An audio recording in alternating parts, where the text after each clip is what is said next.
Je reviens à ce village qui est proche de Campagnol et pour en dire que soit ils n'ont pas de chance, soit quelque chose chez eux attire les voyous, mais c'est la deuxième fois qu'un type vient abandonner une voiture en panne, ou soi-disant en panne, cette fois devant le portail d'un autre type qui n'avait rien demandé, et que cette voiture reste là pendant 3 semaines avant d'exciter la convoitise d'on ne sait qui, de quelle équipe de vautours, de la mécanique, qui entreprennent chaque nuit de casser, de dépecer la voiture de toutes les pièces qui peuvent être revendues.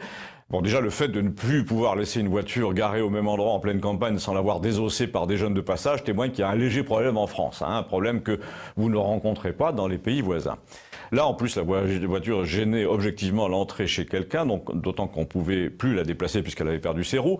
Mais la municipalité, qui pourtant a tout ce qu'il faut, un tractopelle acheté à grands frais, neuf évidemment, alors que le marché regorge de machines d'occasion, a répondu que l'épave n'était pas sur la voie publique, à proprement parler, et qu'elle ne représentait pas un danger pour la circulation et qu'il fallait attendre 1 mois minimum puisque c'est l'assurance du véhicule qui devait s'en occuper. Naturellement, 4 mois après, rien n'avait encore bougé, mais 4 mois et 2 jours après, si, on peut dire que quelque chose a bougé.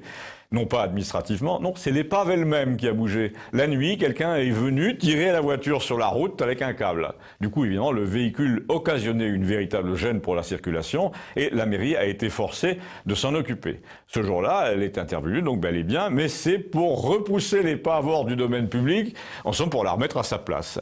Alors là, l'administré moyen de Saint-Boniface, c'est le nom du village maudit voisin de Campagnol, qui est un peu le Capulet de notre Montaigu, a commencé à s'énerver sérieusement, mais la mairie a fini par avoir peur donc des réactions de la population et l'a fait enlever le véhicule par un garagiste. D'une manière générale, le maire de Saint-Boniface est une sorte de caricature paranoïaque de l'élu. Il n'agit que lorsque sa propre sécurité est menacée. Ses conseils municipaux sont tellement peu attrayants qu'on est obligé d'appeler les conseillers par téléphone afin d'avoir le quorum pour pouvoir commencer. Les gens détestent le maire. On parle de destituer cet élu, mais il menace la population. Enfin, j'en parlerai un autre jour, mais pour l'heure, il y a eu un 3e épisode qui prouve que la puissance publique est gravement en défaut. C'est que la gendarmerie ou le préfet a eu à traiter d'une épave ou à ne pas traiter d'une nouvelle épave qui avait heurté l'entrée la voiture avait heurté l'entrée d'un petit pont après un virage raté et les gendarmes ont déroulé là un cordon, une bande fluo rouge et blanche autour de la voiture et bien devinez ce qui s'est passé. La voiture a été désossée aussi dès la semaine suivante et ça fait presque 2 mois qu'elle est toujours là.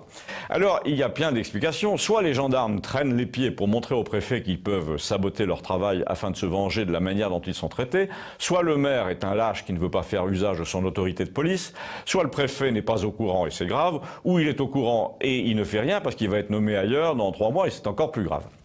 En tout cas, comme me le disait un vieux magistrat qui a une maison pas très loin, quand on voyage en Suisse, en Autriche, on ne voit jamais ce genre de spectacle. Il n'y a jamais de carcasse au bord des routes, c'est simple. Ça doit être simple en effet, mais en France, rien ne l'est plus. Si vous aussi, vous trouvez que tout se complique, même les choses simples en France, dites-le moi, merci.